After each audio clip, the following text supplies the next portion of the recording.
to. Oo, dati pinagkatiwala ko yung costume ko sa mga basketball players yun. Nawala nila yung ulo. Pero mascot, kailangan nating maghanap ng tao na bagay sa trabaho na to. Okay, Zalina? No. Footballers? No. Losers?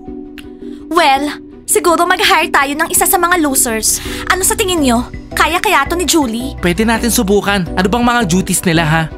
For example, siya yung in charge sa mga outfits natin tsaka mag-order ng bagong uniforms in time. Tapos, kikita pa siya ng good money. Okay, kailangan nating hanapin tong mga girls na to, kausapin natin sila. Baka meron sa kanila yung gusto mag-agree. Mascot, tanungin mo na habang nandito pa tayo. Okay.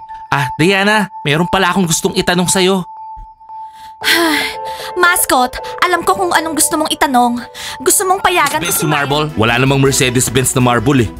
Anong wala? Wala ka talagang alam. Romeo, ba't hindi magkatugma yung sinabi mo sa ginawa mo? Motorbike yan eh. Tapos ko bumili ng kotse, motorbike naman. Teacher Mike, yung future plan ko, gusto ko maging brunette si Kitty. Teacher Mike, ako naman. Pwede ko bang sabihin yung future plan ko? Sige Kev, makikinig kami. Sige Kev, sabihin mo yung future plan mo. Gusto namin lahat marinig. Ang plano ko, maging best friends kami ni Dima for 100 years. Tapos, sabay kami magpapakasal. Magiging pangalan ng anak ko, Dima. Pangalan ng anak niya, Kev. Kev, I love you. Totoo kang kaibigan. Hindi pa ako tapos. Tapos, magtatanim ako ng 2 oak tree. Magtatayo ako ng 2 bahay magkatabi. Tapos, yung magiging asawa namin, kambal. Kev, isa ka talagang genius. So, kami ni Loren, tapos na. Pwede mo pa siyang i-date. Future plan lang naman to. Okay. Kami pa rin ni Loren, tapos kayo ni Zalina.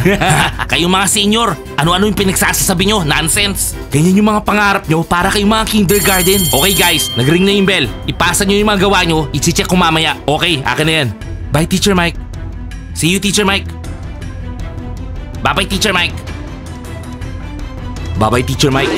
Pwede kayong kumita ng pera, okay? Oh guys, makinig kayo. Importante daw yung announcement. Ano Bunnies? Gusto nyo takpan namin yung mga tenga namin ha?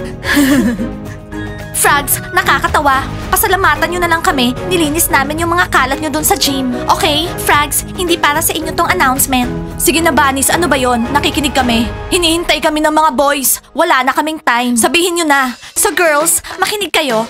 Naghahanap kami ng costume assistant. Naghahanap kami ng responsible girl. Yung magiging in charge sa mga costumes namin. At meron tong sweldo. Ako. Pizza, hindi pwede. Nagtatrabaho ka dito sa cafe. Ice, pwede kong pagsabayin. Pizza, hindi pwede, okay? Cool Bunnies, magkano yung sweldo? Ano yung duties ng assistant? Wow! Ano tong meeting na to ha? Naghahanap ng costume assistant yung mga bunnies, hindi na nila kayang i-handle. Okay yung sweldo. Pero bago kayo maging assistant namin, kailangan pumasa kayo sa probation period. At girls, kailangan marunong kayong magplansya kasi kailangan yung alagaan yung mga costumes namin. Pwede ba ako kumuha ng assistant?